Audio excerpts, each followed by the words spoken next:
Bonsoir à toutes et à tous et bienvenue au Grand Journal sur la télévision panafricaine. Tout de suite, les titres. Au Burkina Faso, Rochma Christian Kaboré a été libéré. L'ancien président burkinabé, renversé par le coup d'État mené par le lieutenant-colonel Paul-Henri Sandaogo Damiba, a quitté sa résidence surveillée pour rejoindre son domicile où il demeure, désormais sous bonne garde. Son cas a commencé à susciter des interrogations de plus en plus pressantes, voire des critiques contre les autorités de transition. Ce mercredi 6 avril, Rochma Christian Kaboré a finalement regagné son domicile dans le quartier ougalais de la Patte d'Oie où il demeure sous garde militaire. Il y a rejoint son épouse Sika et 2 de ses enfants. Et puis guerre en Ukraine, la Chine pointe un doigt accusateur sur les États-Unis. Les Chinois donc accusent les USA d'être en train de profiter de l'invasion russe en Ukraine. Pékin, qui ne s'était pas encore jusqu'ici prononcé sur cette affaire, pense que les États-Unis et l'OTAN ont une responsabilité inébranlable jusqu'aujourd'hui face aux faits et pense plutôt qu'ils doivent changer de posture si jamais ils souhaitent qu'il tout aille pour le mieux. Mesdames, Messieurs, c'est tout pour la vitrine.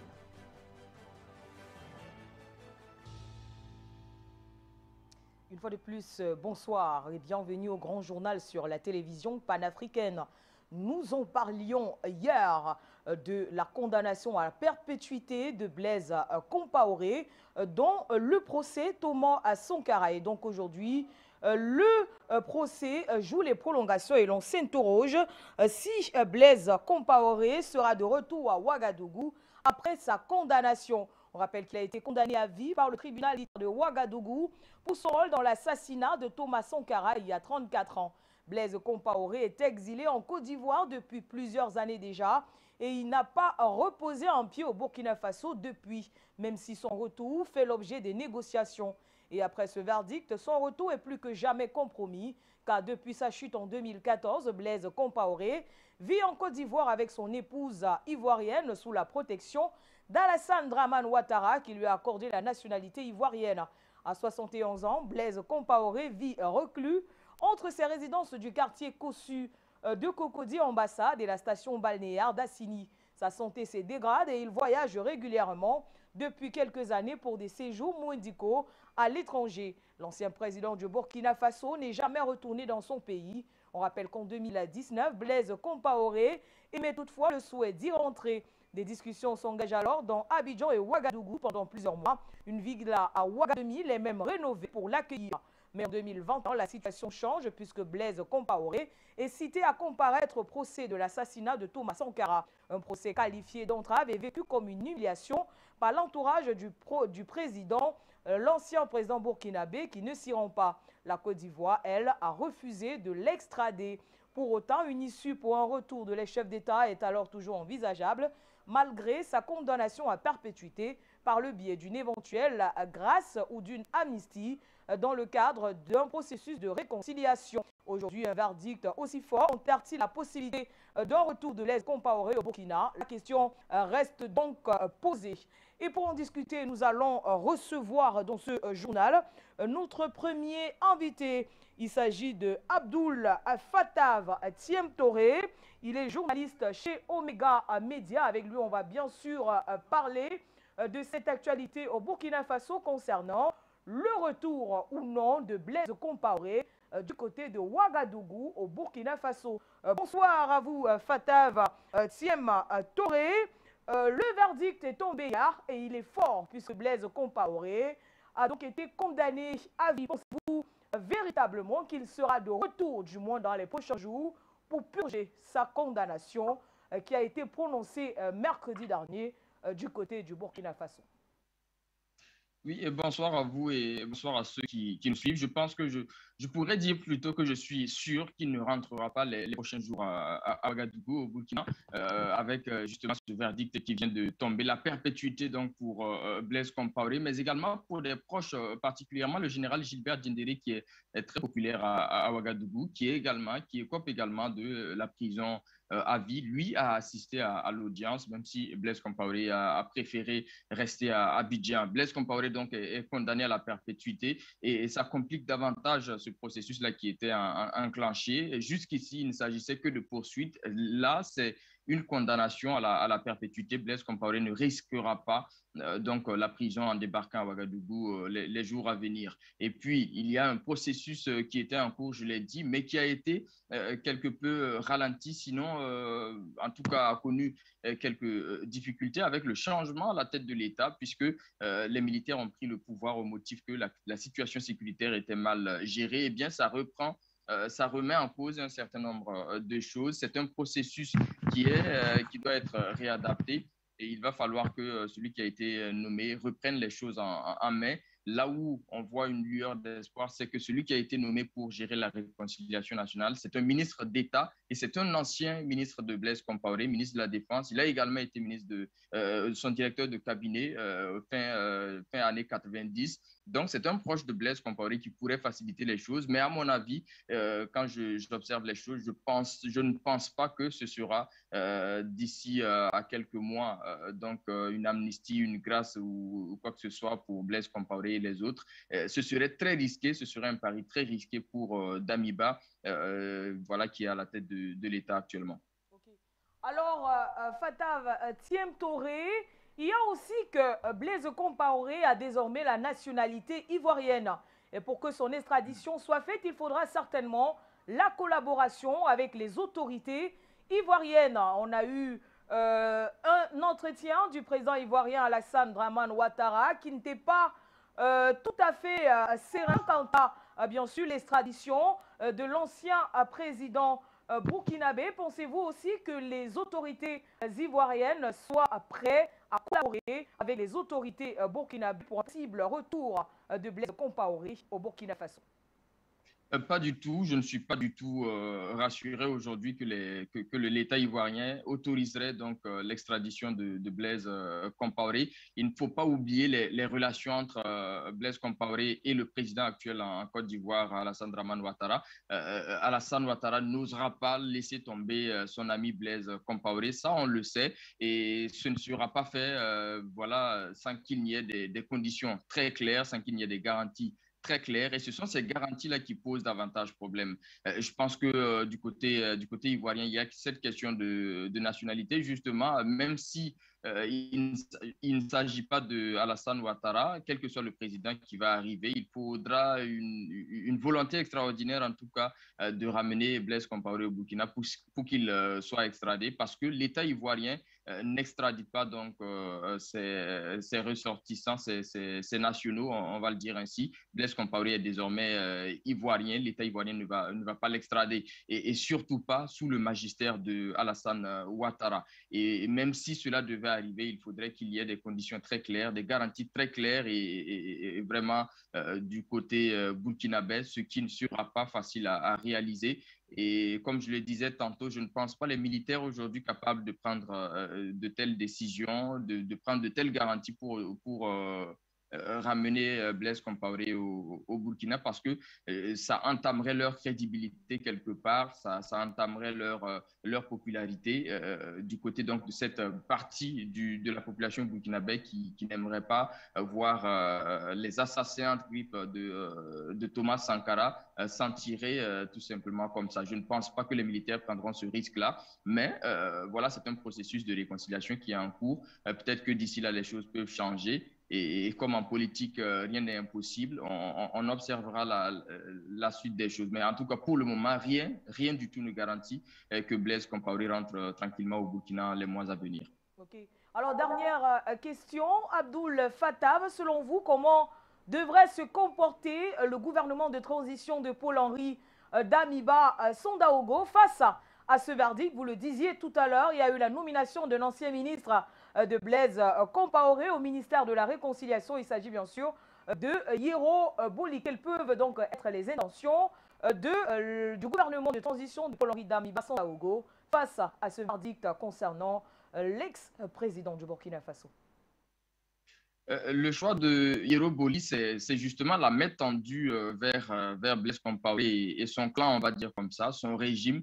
Et c'est ce qui est vendu au Burkinabé, c'est la réconciliation nationale, on se dit. Et c'est d'ailleurs les signes qui ont été donnés, les promesses qui ont été faites par Damiba dès son arrivée. Il avait dit à la classe politique qu'il ne traiterait pas directement avec des partis politiques, mais s'il y a des personnes qui peuvent être utiles, il les appellerait. Je pense que c'est sous ces auspices-là qu'il a situé le choix de Hiro Boli pour entrer dans le gouvernement, mais il a aussi appelé le ministre de la Défense de Roch Kaboré pour continuer son action à la tête de ce ministère. Donc, je pense que l'idée ici, ce qui est affiché ici, c'est la réconciliation nationale, faire en sorte que les ennemis d'hier collaborent aujourd'hui pour que le pays puisse sortir du péril dans lequel il est enlisé depuis plusieurs années, la lutte contre le terrorisme. Et si ça peut régler cette situation, eh bien, tant mieux. Mais en même temps, il faut aussi voir l'aspect cohésion sociale. Ça, c'est au plan national même. Et ça, c'est au-delà des personnalités politiques.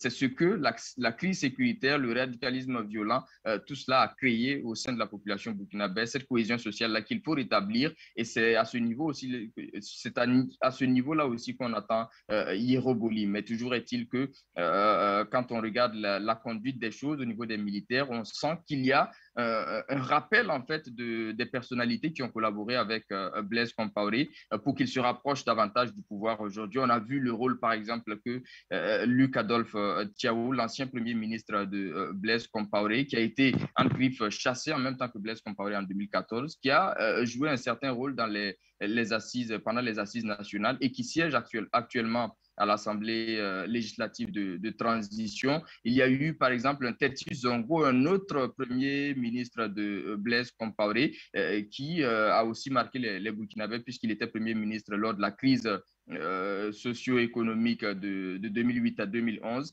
Eh bien, voilà donc quelques personnalités donc, du régime de Blaise Compaoré qui ont été rappelées. Et tout cela montre qu'il y a une main tendue vers les partisans de Blaise Compaoré, vers le régime de Blaise Compaoré. N'oublions pas aussi que Damiba lui-même a collaboré avec Blaise Compaoré puisqu'il est un ancien du régime de sécurité présidentielle que Blaise Compaoré avait mis en place, cette garde prétorienne qui a été dissoute sous la transition. Donc, l'un dans l'autre, on sent le rapprochement avec Blaise Compaoré, avec ses partisans, mais voilà, les résultats, certains résultats ne seront pas visibles tout de suite. Il faudra du temps pour préparer les esprits à tout cela. Abdoul Fattah, et agréable soirée à vous du côté du Burkina Faso. On reste au Burkina, nous l'annoncions en titre également. Roch-Marc Christian Kaboré est libre. Il avait été renversé en fin janvier dernier par le gouvernement de transition actuellement en place, dirigé par le colonel Paul-Henri Damiba Sandaogo. Et donc, il a rejoint sa famille et il est donc libre depuis mercredi dernier. Suzanne Balema nous en dit plus concernant ce sujet. Placé depuis près de 3 mois en résidence surveillée à Ouagadougou, l'ancien président burkinabé Christian Roch-Marc Kaboré est désormais libre. Dans un communiqué publié ce 6 avril, le porte-parole du gouvernement burkinabé informe l'opinion nationale de la nouvelle en précisant qu'il a décidé de rejoindre le même jour son domicile à Ouagadougou et que toutefois des mesures sont prises pour garantir sa sécurité. Sa libération a été réclamée par la Communauté des États d'Afrique de l'Ouest, CEDEAO, l'Organisation des Nations Unies et aussi l'Union africaine après 3 semaines de concertation sur cette affaire. Elle, qui avait suscité tant de débats, avait été prise à bras-le-corps par son parti politique, le MPP, dont il était leader. Son arrestation était entre autres l'une des raisons cachées des vagues de démissions au sein du MPP. Malgré tout, le MPP est resté fort et objectif au point de revendiquer la libération de son leader. Accusé de ne pas avoir su endiguer la situation sécuritaire qui mine le Burkina Faso, Roch-Marc Christian Kaboré est renversé le 24 janvier dernier par des militaires aujourd'hui au pouvoir. On va recevoir dans ce journal le deuxième invité. Il s'agit d'Israël Larba Lampo, avec qui on parlera de la libération de Christian Marc Kaboré, l'ex-président du Burkina Faso. Alors, bonsoir à vous, Israël Larba Lompo. Après de multiples pressions sur la transition et aussi déjà des critiques envers les autorités de la transition burkinabé, Roch Marc Christian Kaboré est enfin libre. Il a rejoint sa famille depuis mercredi dernier. Oui, bonsoir madame, bonsoir aux téléspectateurs d'Afrique Média. Oui, il faut dire que le communiqué mentionne qu'il a rejoint sa famille, mais il faut aussi souligner que dans ce communiqué, on fait mention de sécurité renforcée par rapport à l'accès donc de ce domicile-là et qu'on parle de sa sécurité, mais en réalité, il n'est pas libre de ce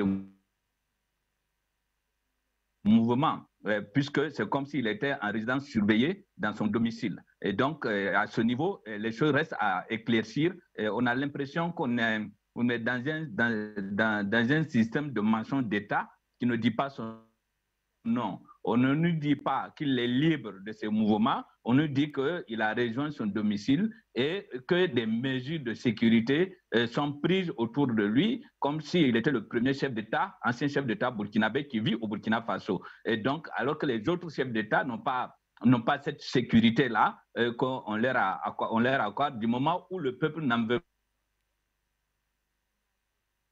au président Kaboré, du moment où il n'est plus au pouvoir, le peuple burkinabé ne l'en veut pas, ne l'en veut pas du tout. Et bon, dire qu'il est libre, non, il a rejoint son domicile, libre de ce mouvement, ça reste à vérifier. Mais on comprend aussi pourquoi il est sous bonne garde, Israël Larba Lompo. Il vient à peine de quitter la présidence. C'est normal qu'il soit, comment dirais-je, sous surveillance actuellement, puisqu'il vient tout de même de sortir, on va dire, de son trou. Il faudra le dire ainsi, Israël Larba Lompo. Une chose est sûre, il est libre puisqu'il a rejoint sa famille, même si son domicile reste assiégé par les militaires. Oui, on peut dire, c'est ça, je dis, c'est une demi-liberté. C'est une demi-liberté, certainement. Le pouvoir en place a ses raisons de le garder ainsi, de garder sa famille, de contrôler qui rentre et qui sort de chez lui, les audiences qu'il aura. Et ça, c'est une évidence du moment où eux-mêmes, jusqu'à présent, ils ne sont pas encore bien installés parce que jusqu'à présent, on n'a pas une ligne claire de ce pourquoi ils sont arrivés au pouvoir. Et donc, il faut dire que pour l'instant, il a rejoint son domicile. C'est ce qu'on peut dire en matière de liberté. Ça reste à voir. Merci à vous, Israël Larba Lompo. C'est donc une affaire à suivre concernant la libération de Roch Marc Christian Kaboré. On va à présent du côté du Gabon pour dire que le bras de fer qui oppose l'État gabonais au groupe Sontoulo Sericom vient de trouver un épilogue.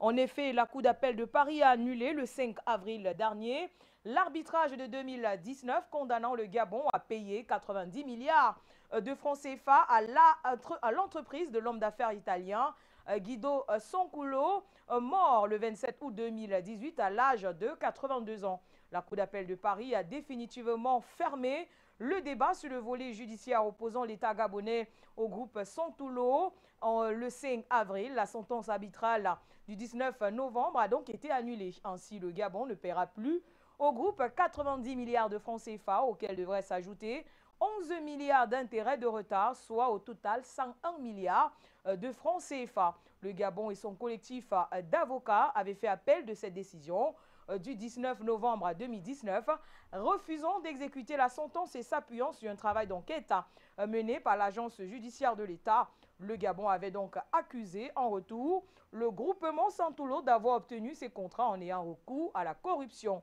Dans son arrêt pour la Cour d'appel de Paris, Guido Sontoulo avait corrompu des dignitaires gabonais afin d'obtenir 11 marchés publics pour un montant de 400 milliards de francs CFA, puis d'avoir également blanchi des sommes tirées de ces marchés publics. De plus, toujours selon le coup d'appel de Paris, les pièces présentées par l'État gabonais sont des indices suffisamment graves, précis et concordants pour entacher la conclusion et l'exécution des dits marchés. Donc, c'est terminé en ce qui concerne le procès entre l'État gabonais et le groupe Sontoulo. Direction le Tchad, on reste en Afrique centrale pour dire que les autorités de la transition du Tchad ont du mal à parvenir à la mise en place d'un dialogue pour les élections libres dans le pays, alors que le pré-dialogue initié à Doha avec les innombrables groupes rebelles piétine. La plateforme de l'opposition Wakita Tama a annoncé le 6 avril dernier suspendre les discussions avec le gouvernement de transition. Suivons ce récit de Fabrice Ndouma. La principale plateforme de l'opposition Wakitama a annoncé ce mercredi 6 avril suspendre toute négociation avec les autorités de la transition tchadienne. Une annonce qui intervient à un mois du grand dialogue national censé réunir l'opposition et les groupes armés. La plateforme reproche aux autorités au pouvoir au Tchad, entre autres, l'enlisement du pré-dialogue de Doha avec les groupes armés, la prédominance de violence au sein des forces de défense et de sécurité, ainsi que les violations systématiques des droits humains. Pour eux, le cadre d'un dialogue franc n'est pas favorisé par le pouvoir. Cette plateforme dénonce aussi la partialité de la communauté internationale qui s'obstine à soutenir vaille que vaille la candidature du général Mahamat Idriss Déby Itno, qui, selon plusieurs sources, sera candidat aux élections présidentielles. Wakitama a donc lancé un appel aux Tchadiens à se préparer à des actions gigantesques qui seront coordonnées et ciblées dans les jours à venir. À cette patate chaude que traversent les autorités militaires de N'Djamena s'ajoute ce blocus observé autour d'un pré-dialogue de Doha au Qatar. Un pré-dialogue avec les innombrables groupes armés qui piétinent près d'un mois après son ouverture au lendemain du retrait de l'un des plus puissants mouvements rebelles, le Conseil de commandement militaire pour le salut de la République. Le dialogue national inclusif promis il y a un an par les autorités militaires au pouvoir, l'opposition politique et armée et la société civile aurait donc du plomb dans l'aile si les principaux groupes armés ainsi que la plateforme Wakitama, regroupant l'essentiel des mouvements de l'opposition politique, n'y participaient pas. Et pour en parler, nous allons recevoir dans ce journal notre invité. Il s'agit d'Ahmad Haroun Lari, avec qui nous allons discuter de cette actualité concernant le Tchad, avec notamment l'arrêt des discussions entre le groupe Wakid Tama et l'État, ou alors le gouvernement de transition de Mahamat Idriss Déby. Bonsoir à vous, Ahmad Haroun Lari. Le dialogue de Doha, le pré-dialogue de Doha, il piétine.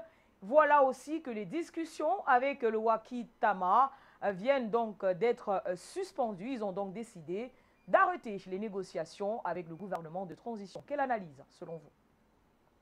Merci à tous nos téléspectateurs. Ce que nous avons constaté au pré-dialogue de Doha, parce qu'en réalité, ce n'est même pas seulement le pré-dialogue, en réalité, c'est les négociations avec le politico-militaire.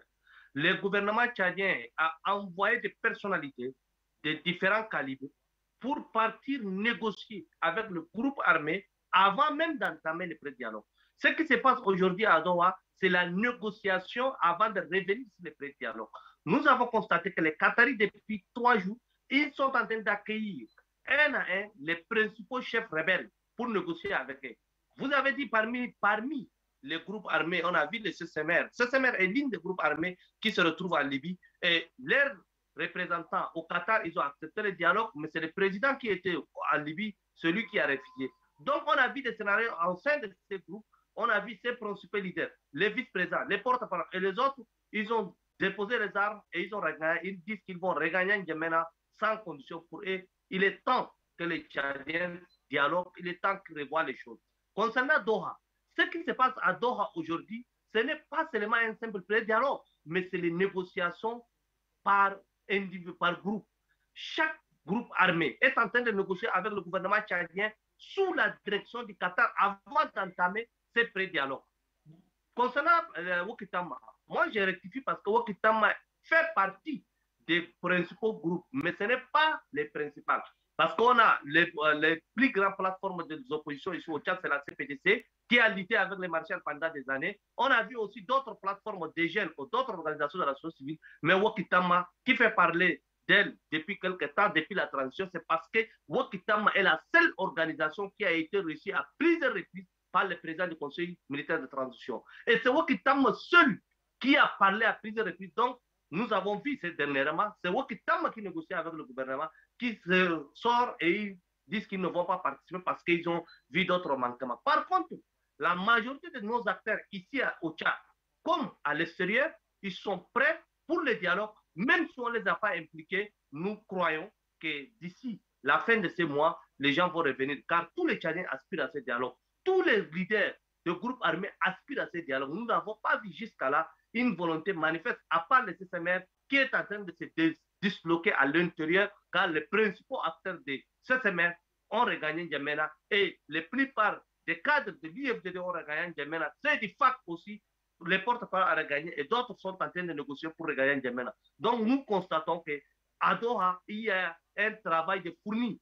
Ces personnes que le gouvernement a envoyées, ces personnes sont en train de faire le travail de fourni, de négocier un à un avec ces politico-militaires pour qu'ils regagnent les dialogues sincères dans notre pays. Par contre, ce qui se passe en N'Djamena avec la société civile et les partis politiques, nous avons constaté dernièrement que Wokitama seul, avec le transformateur, Wokitama est toujours avec le transformateur. C'est le seul groupe qui était réussi dès le début de la transition jusqu'à nous par le chef de l'État à plusieurs reprises, par le Premier ministre et non les autres acteurs. Par contre, eux aussi, on voit parmi eux, il y a des gens qui veulent négocier, mais Wokitama en toute légitimité, ils ont dit non parce qu'ils se sont sentis quelque part dupés, ils se sont sentis quelque part humiliés au cas, je ne sais pas, si on observe ce qui se passe aujourd'hui à la présidence de la République avec les démissions en cascade, donc on comprend qu'il y a quelque chose qui ne marche pas. Laroun Hari, y a-t-il des inquiétudes quant à l'arrêt des discussions entre la transition et la coalition Wakitama, surtout quand on sait qu'en ligne de mire, il y aura le dialogue national prévu au mois de mai prochain, c'est-à-dire dans quelques jours? Non, il n'y a rien du tout, parce que Wokitama n'est pas une organisation qui peut dire au nom aux autres, parce que, comme je vous ai répété, Wokitama, c'est la seule organisation que la jeune a toujours contactée et a discuté avec eux. Mais les principaux acteurs sont là. Les principaux acteurs, jusqu'à là, ils n'ont pas dit les derniers mots. Jusqu'à là, ils ne sont pas prononcés, car Wokitama est né avec la transition, avec le dernier Mohamed du règne du maréchal du Tchad, mais Wokitama ne regroupe pas tous les acteurs. Wokitama a un petit groupe, et ce petit groupe, ils ont montré leur force, ils se sont marchés sur le terrain, mais eux, ils ne sont ni les principaux, ni les plus grandes coalitions de la société civile, ni des partis politiques au Tchad.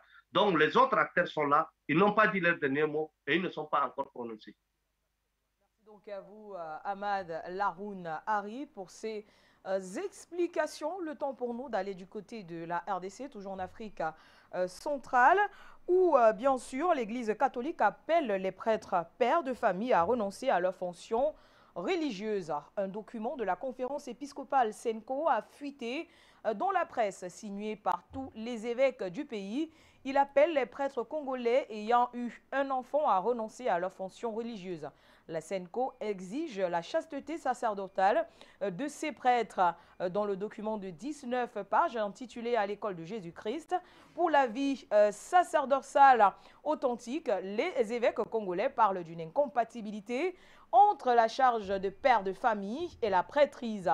Par conséquent, il est demandé à tout ecclésiastique ayant un enfant de solliciter une dispense de ses obligations auprès du pape. La SENCO est allée plus loin, puisque si le religieux refuse, l'évêque pourra présenter le dossier au Vatican et demander la peine maximale, soit son renvoi pour pur et simple de l'Église. Le phénomène n'est pas nouveau, même si les autorités catholiques congolaises restent plus souvent muettes sur ce genre d'affaires. Certains se demandent d'ailleurs si ces nouvelles directives de la SENCO n'avaient déjà pas commencé à être appliquées. En effet, ces derniers temps, plusieurs cas de prêtres renvoyés de leurs fonctions ont été révélés. Il y a quelques jours, 3 responsables du diocèse de Tsombé, dans le centre du pays, avaient été exclus pour décision du Vatican. Une décision ferme puisque un des 3 3 prêtres avaient déclaré n'avoir jamais été jugés ni entendus. Une partie du document de la SENCO porte par ailleurs sur les enfants de ces prêtres catholiques ainsi que sur leur mère.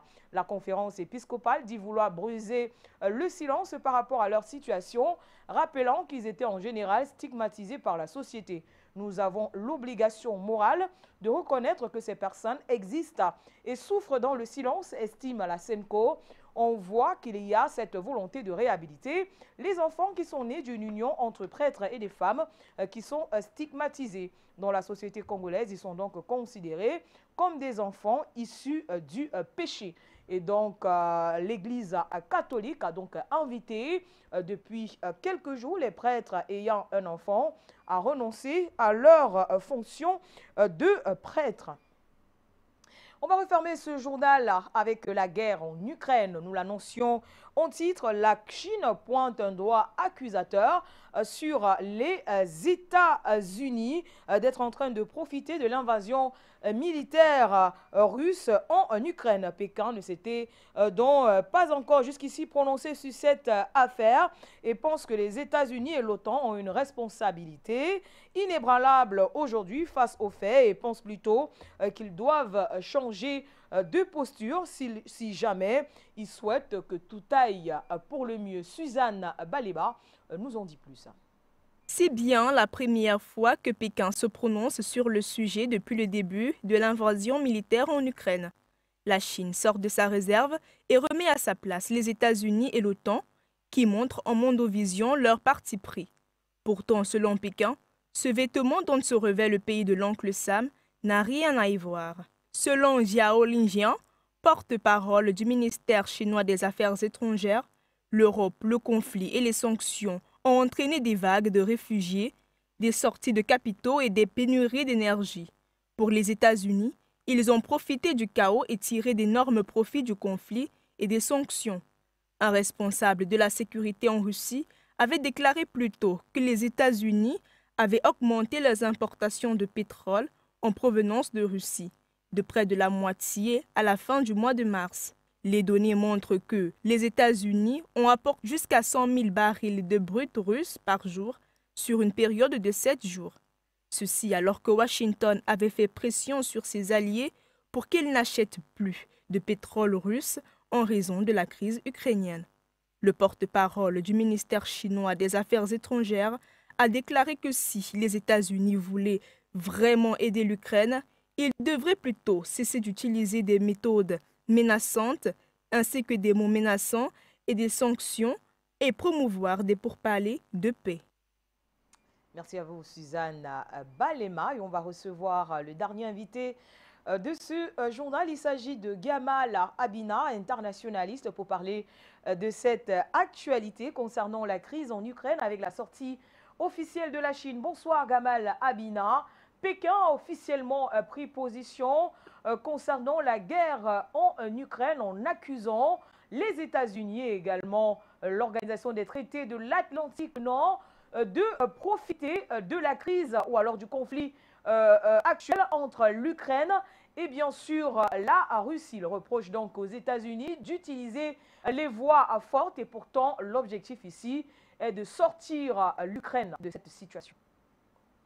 Non, les États-Unis ne veulent pas sortir l'Ukraine de cette situation. Au contraire, ils ont poussé l'Ukraine à la faute. Ils ont manipulé Zelensky, qui n'est pas un homme très intelligent et qui continue à avoir des positions radicales alors qu'il a les Russes en face de lui qui auraient pu lui proposer des portes de sortie. Mais les États-Unis ont un intérêt sous-jacent. On ne fait pas, comme je le répète régulièrement, la guerre pour autre chose que pour l'argent. En substance, quand on pousse l'Ukraine à la faute et quand on pousse à la radicalisation des Européens contre les Russes, eh bien celui qui pousse ces personnes-là, donc les États-Unis sont toujours à la manœuvre, l'OTAN en l'occurrence, puisque les États-Unis c'est l'OTAN, l'Europe n'étant qu'un instrument de l'OTAN, eh bien les États-Unis ont un intérêt réel. Ils provoquent les Russes, provoquent les Ukrainiens, font en sorte qu'il y ait une tension permanente dans la région pour pouvoir justifier de la vente d'armes record qu'ils ont déjà fait auprès des Allemands, par exemple, 100 milliards de budget aujourd'hui.